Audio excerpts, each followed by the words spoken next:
अच्छा, आज का जो हम लोग का मेथड है वो है गॉस सीडल मेथड। ठीक है, गॉस लास्ट लेक्चर में जैकोबी आइटरेटिव मेथड पढ़ा था, ये वही वर्किंग है, बस इसमें एक छोटा सा चेंज है। ठीक है, अब वो चेंज क्या है मैं बताती हूँ। सबसे पहले इसका वर्किंग रूल देखेंगे। उसी तरह से जैसे जैकोबी में आपके पास system of linear equation given होता है, इसमें भी आपके पास सिस्टम ऑफ लीनियर इक्वेशन एक गिवन होगा। ठीक है, make sure system of equation is diagonally dominant. इसमें भी आपने इस चीज को चेक करके रखना है कि आपका system of equation diagonally dominant हो। डायगोनली डोमिनेंट होने का क्या मतलब है कि x का जो कॉफिशिएंट है a1, इसकी वैल्यू जो है वो इन दोनों की वैल्यूज के सम से ग्रेटेस्ट हो। और इसी तरह से ये जो सेकंड वैल्यू, सेकंड इक्वेशन का कॉफिशिएंट है b2, इसकी वैल्यू a2 और c2 के सम से ग्रेटर हो। इसी तरह से थर्ड इक्वेशन का जो कॉफिशिएंट है c3, उसकी वैल्यू a3 और b3 के सम से ग्रेटर हो। आपने इस चीज को मेक श्योर करना है पहले, फिर हमने अपना क्वेश्चन स्टार्ट करना है। आपके पास इन दोनों मेथड्स में जब तक आपका सिस्टम जो है वो डायगोनली डोमिनेंट नहीं है, हम नेक्स्ट स्टेप की तरफ नहीं चलेंगे। सबसे पहले हम इन इक्वेशंस को उसी तरह से सॉल्व कर लेंगे फॉर एक्स वाई और जी। इस इक्वेशन में एक्स इधर ही रहेगा फर्स्ट वन इक्वेशन में, और बाकी सारी की सारी वैल्यूज राइट हैंड साइड पे चली जाएंगी, और आपके पास ये इक्वेशन बन जाएगी इक्वेशन वन। सिमिलरली ये जो सेकंड है आपके पास लीनियर इक्वेशन, इसमें y इधर ही रहेगा, यानी सेकंड वाला जो आपका वेरिएबल है वो इधर ही रहेगा, बाकी सारी की सारी वैल्यूज राइट हैंड साइड पे चली जाएंगी। इसी तरह से z के लिए भी हम इसे सेपरेट कर लेंगे। मैं भी आपको इसका वर्किंग रूल समझा रही हूँ, अभी हम एग्जांपल नहीं कर रहे। ठीक है, ये सारी की सारी वैल्यूज आपने रीराइट कर ली इक्वेशंस को फॉर एक्स वाई और जी। फर्स्ट इक्वेशन को रीराइट किया है एक्स के लिए, सेकंड इक्वेशन को रीराइट किया है वाई के लिए, और थर्ड इक्वेशन को रीराइट किया है जी के लिए। अब हम अपनी फर्स्ट अप्रोक्सीमेशन करेंगे। यहाँ पे सिर्फ समझने वाली बात है, फर्स्ट अप्रोक्सीमेशन में आपको इनिशियल गेस गिवन होगा 000 या 111, वो टीचर आपको खुद ही देगा कि आपने इनिशियल गेस क्या लेना है। ठीक है, सबसे पहले आपने क्या किया कि x की फर्स्ट अप्रोक्सीमेशन, x के ऊपर ये जो 1 है इसका क्या मतलब है कि हम इस x की पहली अप्रोक्सीमेशन फाइंड कर रहे हैं। इसकी फर्स्ट अप्रोक्सीमेशन कैसे निकलेगी, y और z की जगह पे इनिशियल गेस पुट हो जाएगा 00। ये तो बिल्कुल वैसे ही जैसे जैकोबी आइटरेटिव में कर रहे थे। आपके पास x की एक वैल्यू आ जाएगी। ठीक है, अब यहाँ पे समझने वाली बात है, अब आपने जब सेकेंड इक्वेशन है y, इसमें इनिशियल गेस पुट करना है, तो अब आपके पास z की वैल्यू तो कोई नहीं आई अभी तक, इसलिए वो तो जीरो ही रहेगी। लेकिन x की चूंकि आप एक वैल्यू ऊपर फाइंड कर चुके हो, तो यहाँ पर आपने x की जगह पे जीरो नहीं पुट करना, जो लेटेस्ट अभी अभी आपने x की वैल्यू फाइंड की होगी वो पुट करनी है। तो आपके पास y की पहली अप्रोक्सीमेशन आ जाएगी। अब आपके पास दो आंसर्स आ चुके हैं, एक x की पहली अप्रोक्सीमेशन, एक y की पहली अप्रोक्सीमेशन, ये लेटेस्ट वैल्यूज आएंगे। अब आपने क्या करना है, अब आपने इनिशियल गेस को z में नहीं पुट करना है xy की जगह। अब आपके पास उस xy के साथ साथ xy की दो न्यू वैल्यूज भी आएंगे, आपने वो दोनों न्यू वैल्यूज इसमें लेटेस्ट जो आई होंगी वो पुट करनी है, और z की पहली अप्रोक्सीमेशन आएगी। यानी आपने जब जो भी आपके पास लेटेस्ट वैल्यू आ चुकी हो, फिर आपने अपना इनिशियल गेस पुट नहीं करना, फिर आपने अपना जो गेस पहले आ चुका है उसे पुट नहीं करना। जो भी लेटेस्ट वैल्यू आपके पास गिवन होगी किसी भी वेरिएबल की, आपने नेक्स्ट वेरिएबल को फाइंड करने के लिए वही यूज करनी है। एक और सेकंड अप्रोक्सीमेशन देखते हैं, न्यूमेरिकल एग्जांपल देखोगे और क्लियर हो जाएगा। अब आपने क्या किया, अब आपके पास y की भी पहली अप्रोक्सीमेशन आ चुकी है, z की भी आ चुकी है, उसको x की में पुट किया, x की फर्स्ट इक्वेशन में, आपके पास x की सेकंड अप्रोक्सीमेशन आ गई। ठीक है, अब आपने क्या किया, जब आपने y की सेकंड अप्रोक्सीमेशन फाइंड करनी थी ना, जब y की सेकंड अप्रोक्सीमेशन, तो अब आपने क्या किया, put x is equal to x की सेकंड अप्रोक्सीमेशन और z, ये z था, इसको जरा प्लीज आप लोग ठीक कर लीजिए, ये z है, ये z की फर्स्ट अप्रोक्सीमेशन यहाँ है, तो आपके पास y की सेकंड अप्रोक्सीमेशन आ जाएगी। फिर आप क्या करेंगे, x की सेकंड अप्रोक्सीमेशन जो लेटेस्ट वैल्यू आपके पास आ चुकी है, और y की सेकंड अप्रोक्सीमेशन जो लेटेस्ट आ चुकी है वैल्यूज, वो दोनों पुट करेंगे तो z की सेकंड अप्रोक्सीमेशन आ जाएगी। अब इसकी एग्जांपल करोगे ज्यादा अच्छा क्लियर हो जाएगा। अब आपने ये स्टेप्स तब तक करते जाने जब तक आपको रिक्वायर्ड एक्यूरेसी ना मिल जाए, यानी कोई 2 डेसिमल प्लेस तक एक्यूरेसी है तो वो आप करेंगे, 3 डेसिमल तक है तो वहां तक आप अपना क्वेश्चन लेके जाएंगे। जैसे आपके पास ये एक सिस्टम ऑफ इक्वेशन गिवन है, इनिशियल गेस आपको 000 दिया गया और एक्यूरेसी आपको अप टू 3 डेसिमल प्लेस तक निकालनी है। ठीक है, स्टेप वन क्या है, हम इन तीनों इक्वेशंस को पहले तो ये सॉरी चेक करेंगे कि ये डायगोनली डोमिनेंट है कि नहीं, और ये डायगोनली डोमिनेंट है।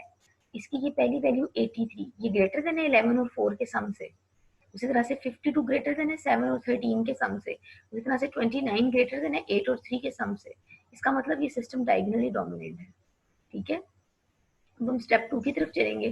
स्टेप 2 में क्या होगा कि हम इन इक्वेशंस को रीराइट करेंगे। इक्वेशन पहली वाली को रीराइट किया तो x इधर ही रहा, 81 और 83 इधर आके डिवाइड हो गया और ये 95 के साथ दोनों जाके सॉल्व हो गई। ये तो मुझे इसको इतनी डिटेल में स्टेप करने की जरूरत नहीं थी, ये तो बात आपको पता होनी चाहिए कि आपने इस इक्वेशन को ऐसे रीराइट करना है कि लेफ्ट हैंड साइड पे सिर्फ x रह जाए, बाकी सारी की सारी वैल्यूज राइट हैंड साइड पे चली जाए। सिमिलरली सेकंड इक्वेशन को मैंने y के लिए रीराइट किया, यानी जो भी उसमें ग्रेटेस्ट वैल्यू है ना डिनो कोफिशिएंट की, जैसे इधर 83 ग्रेटर थी तो ये x के लिए रीराइट हुई, इधर 52 ग्रेटेस्ट था। जी जी पूछिए। पिछले जो हमने किया था लास्ट टाइम सॉल्व, इसमें तो कोई फर्क ही ना हुआ फिर। अभी मैं बताती हूँ डिफरेंस आपको, अभी है डिफरेंस, अभी वैसे ही चल रही है।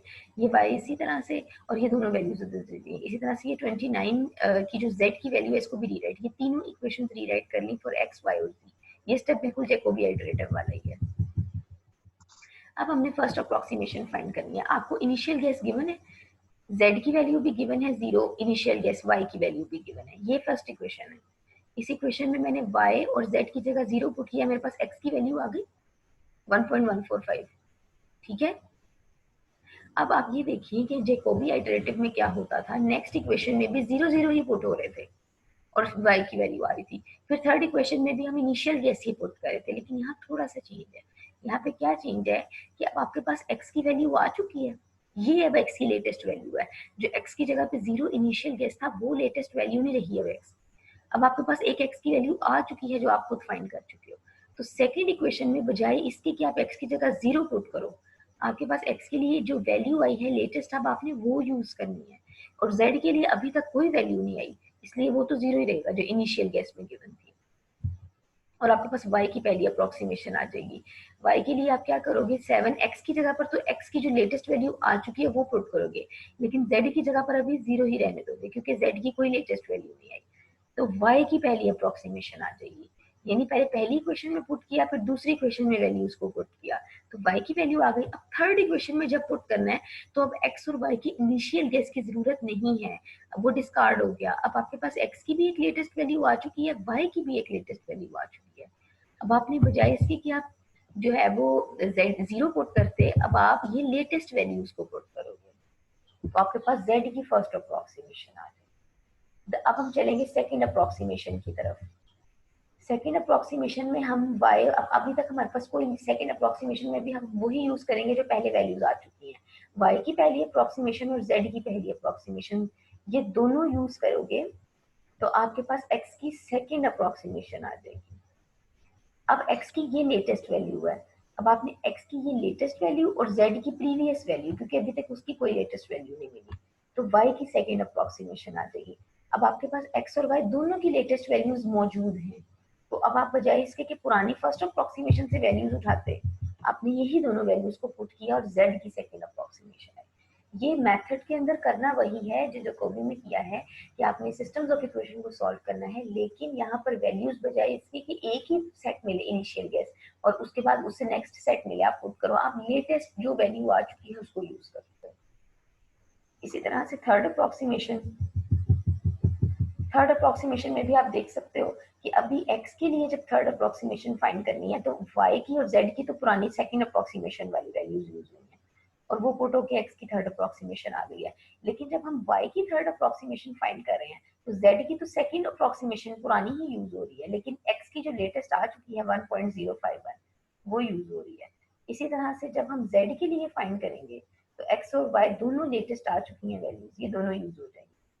थर्ड अप्रोक्सीमेशन आ गई।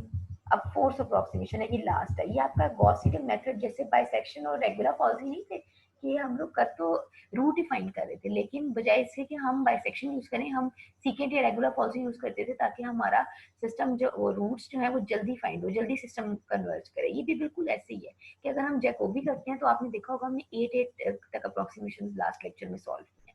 यहाँ पर आप देखोगे फोर्थ अप्रोक्सीमेशन में ही आपको अप टू 3 डेसिमल प्लेस तक एक्यूरेसी मिल गई है। उसी तरह से यहाँ पर भी किया, x की जब हमने फोर्थ अप्रोक्सीमेशन फाइंड करनी थी तो y और z की प्रीवियस वैल्यूज यूज की।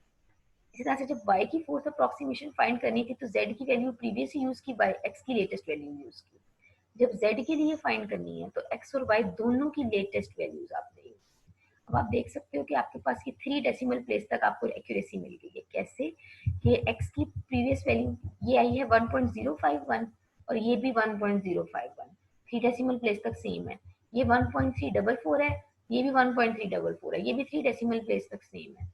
इसी तरह से z की ये 1.969 है और ये वाली वैल्यू 1.969 है। 3 डेसिमल प्लेस तक आपके पास एक्यूरेसी मौजूद है। अब आपने ये वाला जो सिस्टम ऑफ इक्वेशन है इसे आपने सॉल्व करना है और मुझे इसका सोल्यूशन बताना है।